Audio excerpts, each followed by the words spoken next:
Malarvadi arts ക്ലബിലെ ഒരാളാണ് ഞാൻ. എൻ്റെ പേര് കുട്ടു. നീ മരണമാസാടാ, വേറെ ലെവലടാ നീ. നിവിൻ പോളിക്കൊപ്പം മലർവാടി ആർട്സ് ക്ലബ് എന്ന സിനിമയിലൂടെ മലയാള സിനിമയ്ക്ക് വിനീത് ശ്രീനിവാസൻ പരിചയപ്പെടുത്തിയ പുതുമുഖമായിരുന്നു അജു വർഗീസും. ഇന്ന് നടനും താരങ്ങൾക്കിടയിലെ നല്ല സുഹൃത്തുമൊക്കെയായി അജു വളർന്നു കഴിഞ്ഞു. ഇന്ന് ഏത് സിനിമ എടുത്തു നോക്കിയാലും ചെറുതോ വലുതോ ആയ കഥാപാത്രങ്ങളിൽ അജുവും ഉണ്ടാകും. സത്യത്തിൽ ഇദ്ദേഹം വെറും ഒരു നടൻ മാത്രമല്ല, ആത്മവിശ്വാസത്തിന്റെയും സ്ഥിരതയുടെയും പ്രതീകമാണ് എന്നുകൂടി പറയേണ്ടി വരും.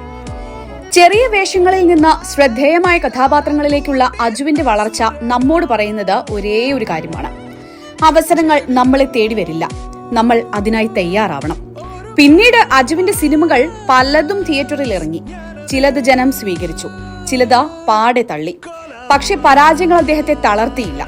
മറിച്ച് ഓരോ വിമർശനവും സ്വയം മെച്ചപ്പെടുത്താനുള്ള അവസരമായി അദ്ദേഹം സ്വീകരിച്ചു.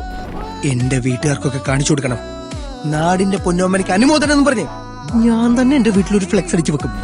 പിന്നെ ഇങ്ങ് 2025 അവസാനം എത്തിയപ്പോഴേക്ക് കഥാപാത്രങ്ങളുടെ വൈവിധ്യത്തിലൂടെയും സ്വാഭാവിക അഭിനയത്തിലൂടെയും അജു വർഗീസ് തന്റെ സ്ഥാനം ഉറപ്പിച്ചു. അതും അഖിൽ സത്യന്റെ സംവിധാനത്തിൽ പിറന്ന സർവ്വമായയിലൂടെ.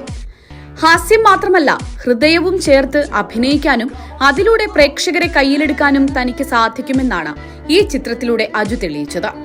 ചെറിയ വേഷങ്ങളായാലും വലിയ കഥാപാത്രങ്ങളായാലും ആത്മാർത്ഥത കുറയാതെ ചെയ്യാൻ കഴിയുന്നത് തന്നെയാണ് അജുവിനെ വേറിട്ട് നിർത്തുന്നത്. വിമർശനങ്ങളെ ഭയപ്പെടാതെ വിനയവും ലാളിത്യവും കൈവിടാതെ മുന്നോട്ടു പോകുന്ന ഈ യാത്രയിൽ ഇനിയും ഒരുപാട് സിനിമകൾ കിട്ടട്ടെ എന്ന് ഞങ്ങൾ ആശംസിക്കുകയാണ്.